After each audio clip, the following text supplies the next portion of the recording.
দক্ষ, বিচক্ষণ, সৃষ্টিশীল ও স্বাধীনচেতা একজন সেনা কর্মকর্তা মেজর সিনহা মোহাম্মদ রাশেদ খান।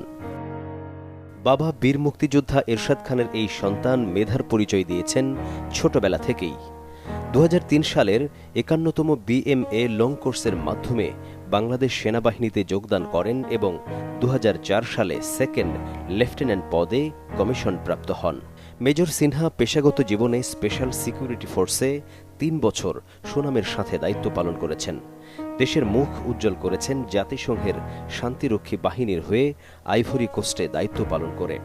স্বেচ্ছায় অবসর নেন ২০১৮ সালে। ভ্রমণের প্রবল ইচ্ছা ছিল মেজর সিনহার। সেই ইচ্ছা থেকেই চালু করেন জাস্ট গো নামের একটি ইউটিউব চ্যানেল। শুরু করেন দেশের এক প্রান্ত থেকে আরেক প্রান্তে ছুটে চলা।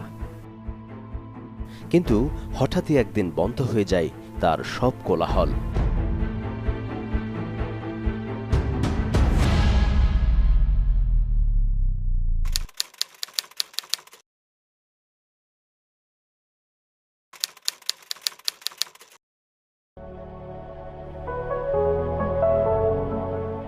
ভিডিও ডকুমেন্টারি তৈরির কাজে কক্সবাজারে অবস্থান করছিলেন মেজর সিনহা।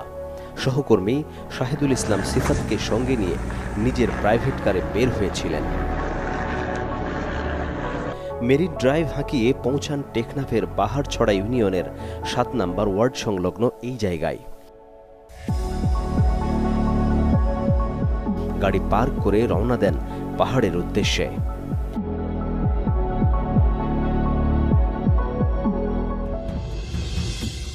মৈনা পাহাড়ে পৌঁছানোর পথে এই স্কুলের সামনে বয়োজ্যেষ্ঠ সৈয়দ করিমের সাথে কুশল বিনিময় করেন মেজর সিনহা। বাবা কেমন আসেন? বাবু ভালো আছি। আমার এইটা রাস্তা থেকে যাওয়া যাবেন, সাথে যাওয়া যাবে না। দেখা হয় মাথাভাঙ্গা জামে মসজিদের ইমাম হাফেজ জহিরুল ইসলামের সাথেও। ও সালাম দিছে আমারে, আমি আগে দিছি সালাম, ও আমার সালামটা নিছে। বাবা কেমন আছে এরকম একটা আমাকে কথা বলছে। সাক্ষাৎ হওয়ার পর ওই আমাদের ব্রিজ পার হয়ে রাস্তা একটা আছে, ওই রাস্তা দিয়ে ভূমিকা মানে গইলে গই।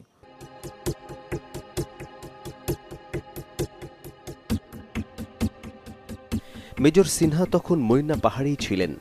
সন্ধ্যার কিছুটা পরে মারিশ বুনিয়া মসজিদের মাইকে ঘোষণা আসে পাহাড়ে ডাকাতের আক্রমণ হয়েছে। হাফেজ জহিরুল ইসলামের কাছেও প্রস্তাব আসে তার মসজিদে ঘোষণা দেয়ার। দিয়ে ফার্ম মাঝে যখন বাতি মারে হয়তো অনরা ফার্ম মাঝে বাতি না মারজ এটা সারা বাহিনী উঠছে ইতারা মারত বেশি হরা হয়তো লামিলে আরা ফিডন মারা বাঁ ফিরব যেন হই আয়া সার হদে হদি বা সানা বাহিনী ন ই বলতে আবদুল্লা কিমডা হাইট উসিফ দিবে টিয়া ৫ লাখ দিব হইয়ে ৫ লাখ টিয়া ৩ তোমার ২ লাখ টিয়া দিউম আর ৩ লাখ টিয়া বরাক করিম। তাহলে এনজন হয়ে তুই মাইকিন করে দেবো। আয় তারে জবাব দিলাম দে আয় মাইকিনও নগজুম আবদুল্লা কিনটা হয়তো নহইম সেনাবাহিনী হইম তোমার ২ লাখ টিও নলইম এং হয়ে আর বাতিও লই আয় টানিওরে আর গরম মাতে কি গই। মসজিদের মাইকে ডাকাতের ঘোষণা দেয়া ৩ ব্যক্তি মূলত স্থানীয় বাসিন্দা নুরুল আমিন, নিজামুদ্দিন ও মোহাম্মদ আইয়াজ। এরা দীর্ঘদিন পুলিশের সোর্স হিসেবে কাজ করছিলেন। তাদের উপর নির্দেশ ছিল মেজর সিনহার গতিবিধি নজরদারি করার।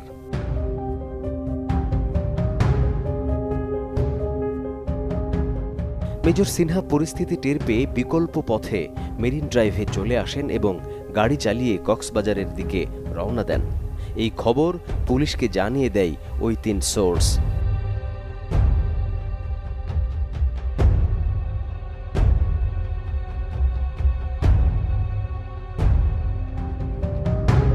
রাত আনুমানিক ৯টা ২০ মিনিট শামলাপুর পুলিশ চেকপোস্টে পৌঁছায় মেজর সিনহার প্রাইভেট কার। সেখানে অপেক্ষা করছিলেন পাহাড়ছড়া তদন্ত কেন্দ্রের ইনচার্জ পরিদর্শক লিয়াকত আলী। মেজর সিনহার পরিচয় পাওয়া মাত্রই রাস্তায় ব্যারিকেড দেন তিনি।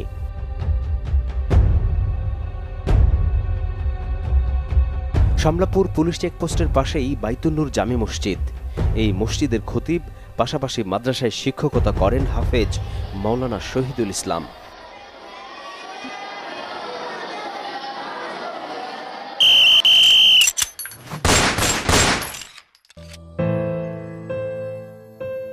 চেকপোস্টে চেঁচামেচির শব্দে মসজিদের ছাদে উঠে আসেন মাওলানা শহীদুল ইসলাম।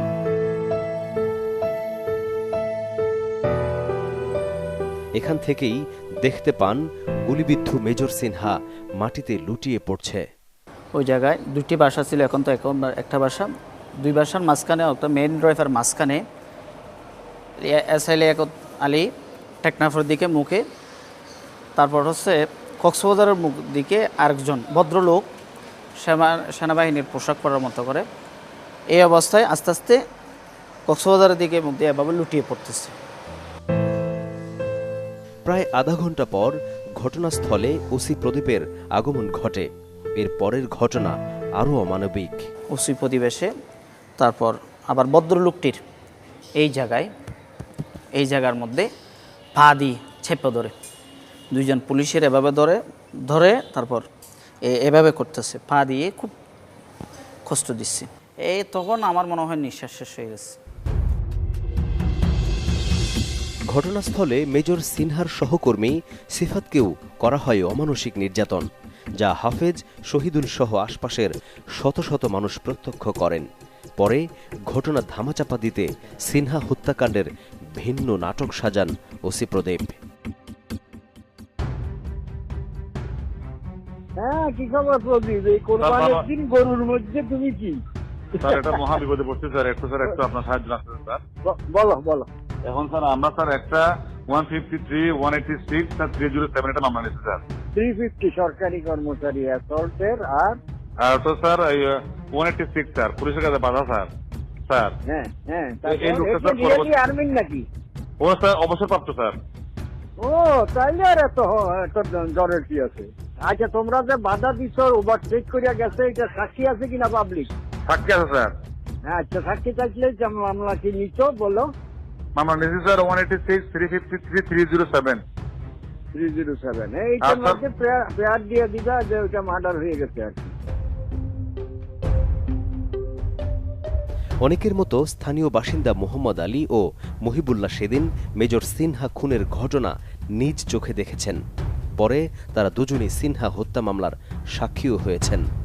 উনি যখন দুই হাত উঁচু করে যখন এভাবে থাকছে, মনে করেন এর সে আর কিছু করার নাই।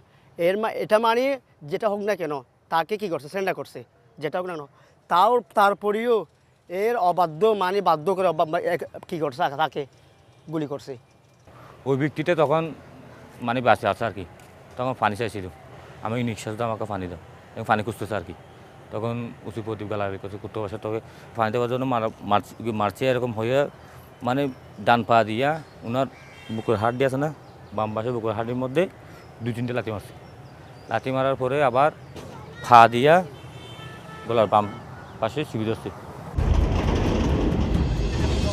দীর্ঘ তদন্ত শেষে র্যাবের সহকারী police super Khairul Islam chargesheet দেন। নানা চড়াই উতরাই পেরিয়ে আদালত মেজর সিনহা হত্যাকাণ্ডে টেকনাফ থানার সাবেক ভারপ্রাপ্ত কর্মকর্তা প্রদীপ কুমার দাস ও পরিদর্শক লিয়াকত আলীকে মৃত্যুদণ্ড দিয়েছেন আদালত।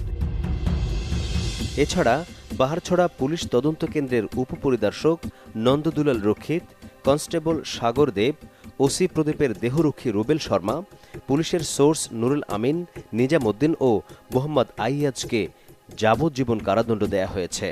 প্রথমে আমাদের টার্গেট ছিল বিচারটা যেন হয়, মানে রায়টা যেন আমরা পাই, একটা রায় যেন আমরা পাই। সেটা কিন্তু বেশ দ্রুত হয়েছে, মানে যদি আপনি বাংলাদেশের পার্সপেক্টিভে চিন্তা করেন, ওটা কিন্তু দ্রুতই হয়েছে আলহামদুলিল্লাহ। কিন্তু এখন হচ্ছে কার্যকর কবে হবে, আমরা কিন্তু ওয়েট করছি যে কবে কার্যকর হবে। আমার মা ওয়েট করছেন যে কবে কার্যকর হবে, এটা আমরা এখন কার্যকর দেখতে চাই। মেজর সিনহার বোন শারমিন শাহরিয়ার ফেরদৌস ভাই হত্যাকাণ্ডের মামলার বাদীও তিনি। ভাইয়ের হত্যাকাণ্ডের বিচার পেয়েছেন ঠিকই, তবে সেটি কার্যকরের বিশেষ উদ্যোগ দাবি করেছেন। আমরা চাইবো যে এটা যেন 2028 পর্যন্ত না যায়, তার আগেই যেন বিশেষ বিবেচনায় করতে পারে। এটা কিন্তু আইনের কোনো লঙ্ঘন হবে না, বিশেষ বিবেচনায় কিন্তু এটাকে তাড়াতাড়ি কিন্তু মানে শুনানিটা করে রায়টা কার্যকর করা যায়। আমরা কিন্তু সেই অপেক্ষায় রয়েছি।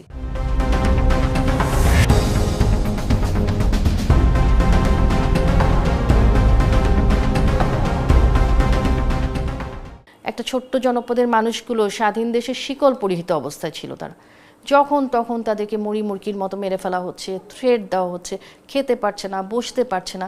এটা তো কোনো জীবন না। মানে জীবন মৃত্যুর মতো অবস্থা। শারমিন শাহরিয়া বলছিলেন একটা জনপদের বন্দিদশার কথা। সেই বন্দিদশা থেকে মুক্তি দিতে গিয়ে ভাই মেজর সিনহা শেষ পর্যন্ত নিজের জীবনটাই দিয়েছেন। সে ইচ্ছা করলে এসকেপ করতে পারতো এই জায়গা থেকে, অনেকভাবেই সন্তর্পণে বের হয়ে আসতে পারতো। সেটা না করে সে কিন্তু নিজের জীবনটা দিয়েছে, যে আমার একজনের জীবনের বিনিময়ে যদি এতগুলো মানুষের এই যে শিকল বন্দিদশা থেকে যদি তারা মুক্তি পায়, তারা যদি বেঁচে যায়, সেটাই তো আমার জীবনের পারপাস। মেজর সিনহা হত্যা মামলার অন্যতম আসামি প্রদীপ কুমার দাস টেকনাফ থানায় ভারপ্রাপ্ত কর্মকর্তার দায়িত্ব পালনকালে একাধিক কথিত বন্দুকযুদ্ধের ঘটনাও ঘটেছে। এতে 2 শতাধিক ব্যক্তি নিহতের বিষয়টি বিশেষ একটি বাহিনীর তদন্তে উঠে এসেছে।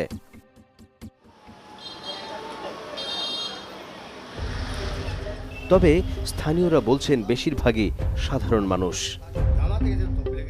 স্থানীয় সূত্রে জানা গেছে, মূলত মাদক নির্মূলের নামে দিনের পর দিন মানুষ হত্যা করেছে ওসি প্রদীপ। এর পেছনে তার উদ্দেশ্য ছিল নিজের পকেট ভারী করা। আমাদের দেশে তো কিছু ইয়াবা ব্যবহার ছিল, ইয়াবাবার নিয়ে নিয়ে অত্যাচার করেছে তাদের ব্যবহার। এর পেছনে যাই এলাকার ভালো ভালো মানুষকে নিয়ে এতে অত্যাচার করে টাকা পয়সা নিত। তো বাংলা স্বাধীন আমি 12 বছরের ছেলে, পাঠাম পাঞ্জাবি এভাবে জুলুম করে নাই আমার চোখের দেখা।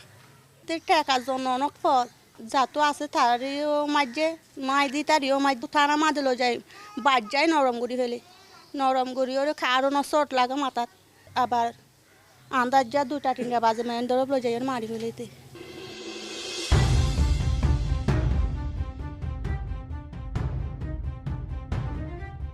ওসি প্রদীপের এমন কর্মকাণ্ড যখন মহামারী আকার ধারণ করে, ঠিক তখনই মেজর সিনহার আগমন ঘটে টেকনাফ এলাকায়। ভিডিও ডকুমেন্টারি তৈরির সময় এলাকার মানুষ তাদের দুঃখ দুর্দশার কথা জানাচ্ছিলেন। হামজালাল বাহাদুর সেরকম একজন, যিনি মেজর সিনহাকে টেকনাফবাসীর দুঃখের কথা বলতে পেরেছেন। হাজার হাজার মায়ের বুক খালি করতেছে, শত শত মায়ের বুক খালি করতেছে। আমাকে নিজেকেও ধরে নিয়ে গেছিল, আল্লাহর কি অশেষ রহমত ছিল। আবার কিছু এবাদি আমাকে চালান করে আমি 3.5 মাসের মাথায় জামিন হয়ে বেরিয়ে আসি। তা আমি আসলে এই ব্যথাগুলো কাকে বলার মতো আমার আসলে ছিল না। আপনি যখন একজন সেনাবাহিনী কর্মকর্তা এটা শুনছি, আমাকে আপনাকে বললে হয়তো আমার এটা কোনো একটা রিয়াকশন হবে, এটা মনে করে আপনার কাছে আসছি স্যার। আমি স্যার আমার কথাগুলো শুনতে শুনে রেকর্ড করতেছে, বলছে ঠিক আছে দোয়া করো, ইনশাল্লাহ এটার একটা বিচার হবে। শুধু হামজালালি ওসি প্রদীপের অত্যাচারের শিকার এমন নয়, তার আপন ছোট ভাই পিকআপ চালক ইউসুফ জালাল বাহাদুরও প্রাণ দিয়েছেন কথিত বন্দুকযুদ্ধে। ঘটনাটি 2018 সালের ডিসেম্বরে। আমার বাইকে তো একবারে মৌলভীপাড়া, এই মৌলভীপাড়া ব্রেকারে মানে রাস্তার মোড়ে আমার বাইকে দিছে। আমাকে বলতেছে তোর ভাইয়ের এত রক্ত কেন আমি জানি না, কি খাইছে আমাকে বলতেছে। তো কী বলবো আসলে, তো তারকে জবাব দেওয়ার মতো আমার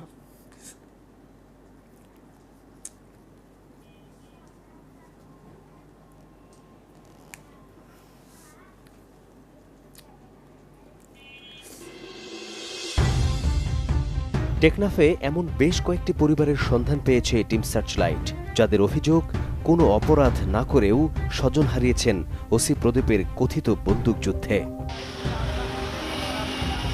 পৌরসভার 6 নম্বর ওয়ার্ডের বাসিন্দা সালেহ আহমেদ ও হালিমা বেগম দম্পতি। আব্দুল আজিজ তাদের 3 নম্বর সন্তান, পেশায় ছিলেন অটোরিকশা চালক। হঠাৎ একদিন রিকশা চালানোর সময় টেকনাফ থানা পুলিশ আব্দুল আজিজকে আটক করে নিয়ে যায় থানায়। থানা হাজতে চালানো হয় অমানসিক নির্যাতন। ফতিপে মাঝে দিরি ফতিপার ইয়ক করে লই যায় মাঝে ফতিপা মাঝে তার বাসে মাঝে তো কুসুম মারি আর কুসুম ফাড়ি বেলাইয়ে তার বাসে মারতে মারতে মারতে শরীরের যারা যারা ঘুরি ফেলাই। ছেলেকে ফিরে পেতে পরিবারের কাছ থেকে 6 লাখ টাকা দাবি করে ওসি প্রদীপ। জমি বন্ধক রেখে সেই টাকা দিলেও শেষ রক্ষা হয়নি।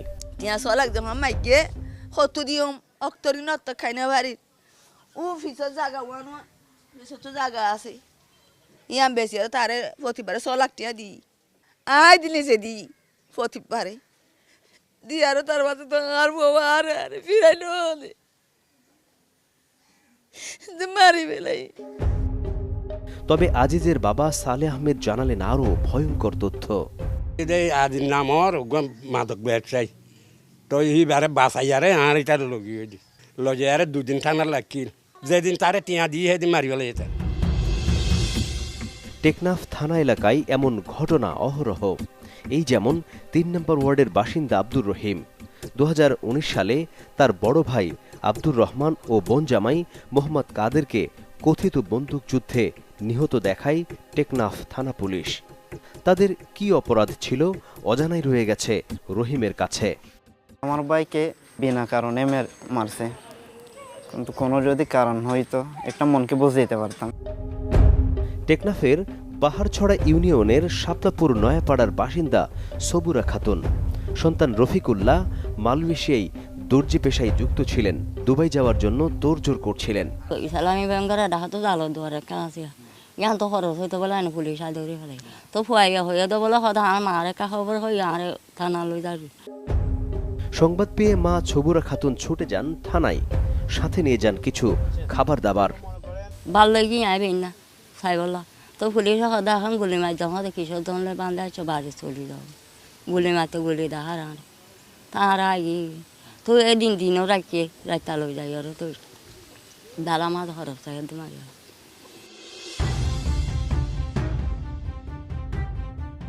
ওসি প্রদীপের কথিত বন্দুকযুদ্ধ শুধু টেকনাফেই সীমাবদ্ধ ছিল না, ছড়িয়ে যায় পাশের থানা উখিয়াতেও। সাধারণ মানুষ থেকে শুরু করে জনপ্রতিনিধি কেউই বাদ পড়েনি তার কবল থেকে।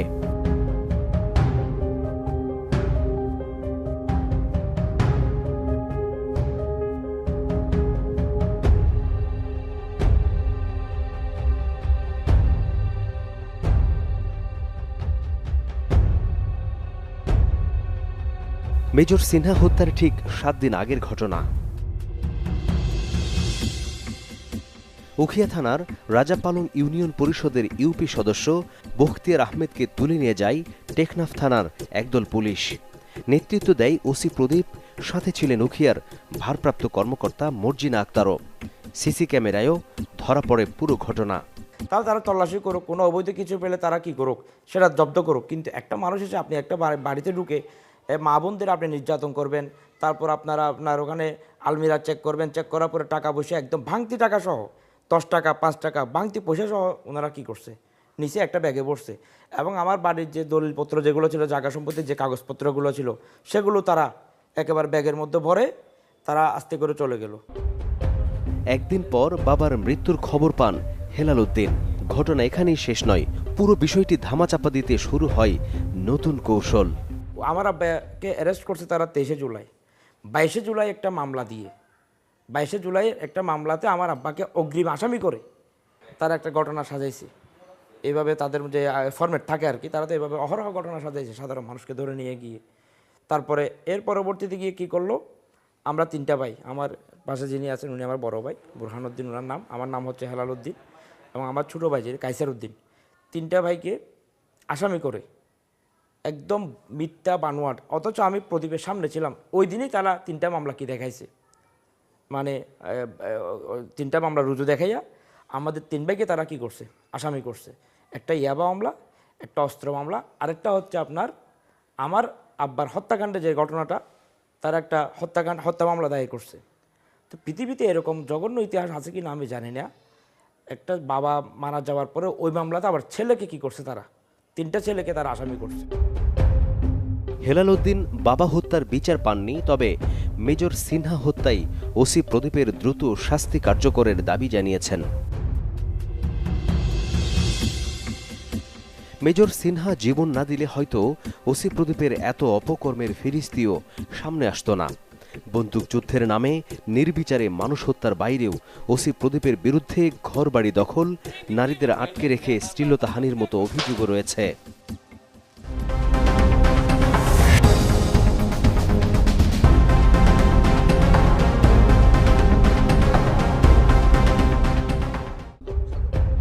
টিম সার্চলাইট যখন নিহত আব্দুল আজিজের পরিবারের সাথে কথা বলছিল, তখন স্থানীয় বাসিন্দারা ছুটে আসেন ওসি প্রদীপের অপকর্মের কথা জানাতে। আমাদের মা বোনকে থানায় নিয়ে আর নাদিপার একটা বাসা আছে যে রহমানের, ও বাসে জুলুম করতো মা বোনকে নিয়ে। উনি ও বাসে 4-5 দিন 10 দিন 15 দিন বন্ধ করে রাখতো, রাখার পর তার পুলিশ বাহিনী তার বাহিনী যেগুলো আছে ওগুলো নিয়ে উনি জুলুম করতো ওখানে। হাজার হাজার প্রমাণ আছে ওখানে, যেটা মায়া সুন্দর হবে ওইটা উনি নিয়ে যেত। ওসি প্রদীপের নির্মমতার শিকার এক পরিবারের খোঁজে টেকনাফের নাজিরপাড়ায় টিম সার্চলাইট। 7 সন্তানের জননী আবিদা খাতুন স্বামীহারা হয়েছেন অনেক আগেই। ছেলে মেয়ে আর নাতি নাতনিদের নিয়ে সুখেই দিন পার করছিলেন, কিন্তু বেশি দিন টেকেনি সেই সুখ।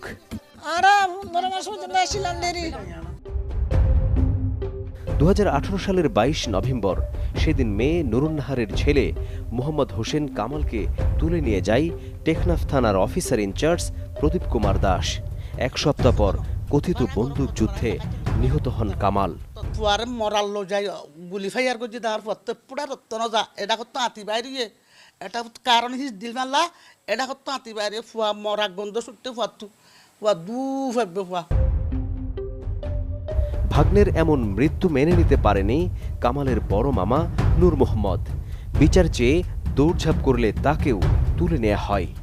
দিনটি ছিল 2019 সালের 20 মার্চ। তো আমার স্বামীকে দেখি না, আমি একটু দেখতে দেন আমাকে। না দেখতে হবে না, তুমি আর বাড়ি গিয়ে আগে 40 লাখ টাকা নিয়ে আসো গা। পরদিন 5 লাখ টাকা জোগাড় করে থানায় গেলে টাকা রেখে লাইলা বেগমকেও আটকে রাখার নির্দেশ দেয় ওসি প্রদীপ। ওই দিন রাতেই চোখ বাঁধা অবস্থায় নূর মোহাম্মদ, লাইলা বেগম সহ আরও একজনকে মেরিন ড্রাইভে নিয়ে যায় টেকনাফ থানা পুলিশ। নেতৃত্ব দেয় স্বয়ং ওসি প্রদীপ। একদিন পরে আবার আমাকে নিয়ে ও রাজাসারা এলাকায় আমাদের গাড়ির ভিতর আমাকে রেখেছে, আর আমার স্বামীকে আরেক গাড়ি আমাকে এক গাড়ি করে নিয়ে গেছে। তারপর ওখানে নিয়ে আমার স্বামীকে গুলি করে মেরে ফেলছে। স্বামীকে হত্যা করেই ক্ষান্ত হয়নি ওসি প্রদীপ ও তার সহযোগীরা। লাইলা বেগমের ওপর চালায় অমানসিক নির্যাতন। আমার 2টা মেয়ে নিয়ে আমি কি কষ্ট করে চলতেছি, আল্লাহ বিনে কেউ জানে না। আমার লেখাপড়া করতে কষ্ট, আমাকে কষ্ট। এখানেই শেষ নয়। ঘটনার প্রায় 2 মাস পর ওসি প্রদীপ আবিদা খাতুনের বাড়িটিও দখল করে নেয়। মারধর করে বের করে দেয়া হয় পুরো পরিবারকে।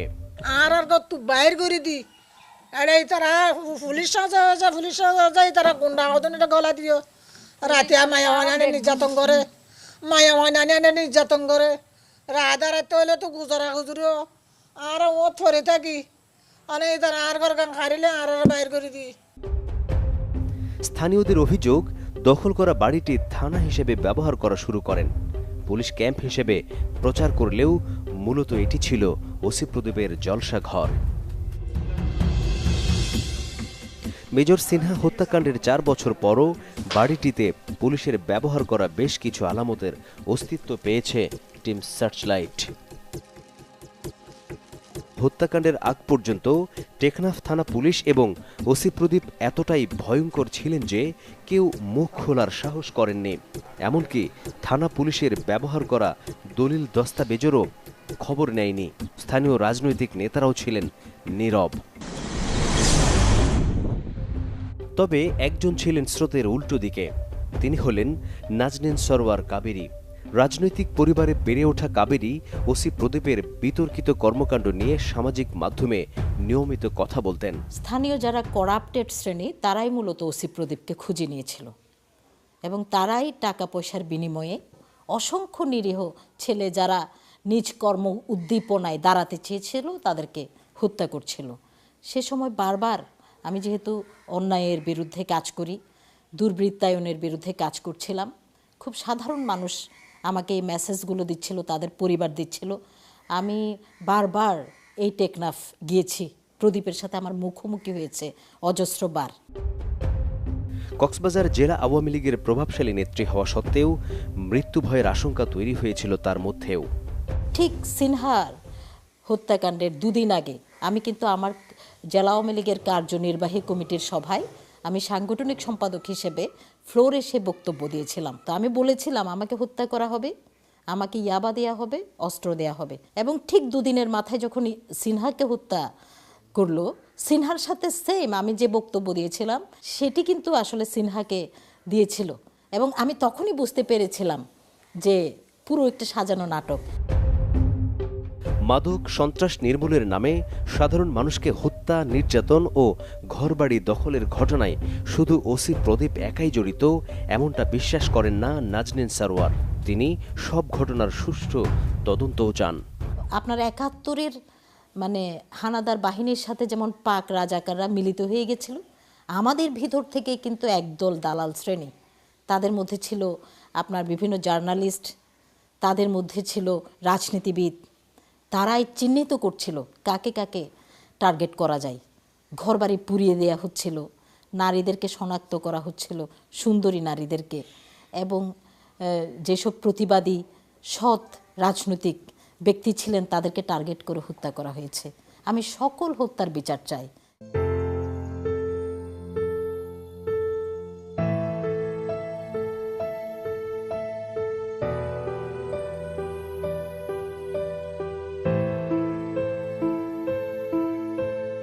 ওকে ছাড়া আমাদের ঈদগুলো আসলে ঈদ না, ওকে ছাড়া আমাদের কোনো অকেশনগুলো অকেশন না। বাট জীবন তো চলে, যেহেতু আমি বলেছি সেই জন্য আমরা চলতে হয়। এবং সবসময় বলতো যে তোমরা কিন্তু সবসময় হাসি খুশি থাকবে, ও যেন খুশি হয়। সেই জন্যই কিন্তু আমরা এভাবে থাকি যে নেগেটিভ থাকলে, মন খারাপ করে থাকলে তো আমাদের সাথে যারা আছে তাদেরও মন খারাপ হবে। সেই জন্যই জীবনের মতো চলে, কিন্তু আগের মতো অবশ্যই সেই আনন্দটা নেই আর কি এখন।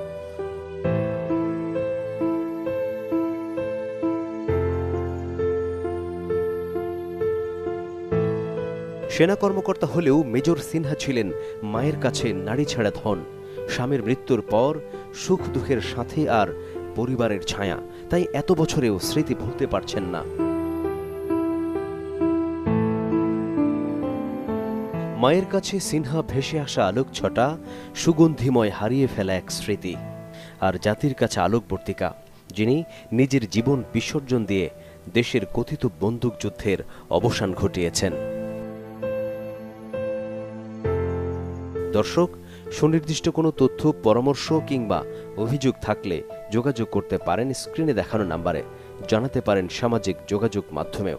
আপনার দেয়া তথ্যে সমাজের রন্ধ্রে রন্ধ্রে ঘাপটে মেরে থাকা জমাট অন্ধকারে আলো ফেলবে টিম সার্চলাইট। অনুসন্ধানের আলো হাতে দেখা হবে অন্ধকার পথে।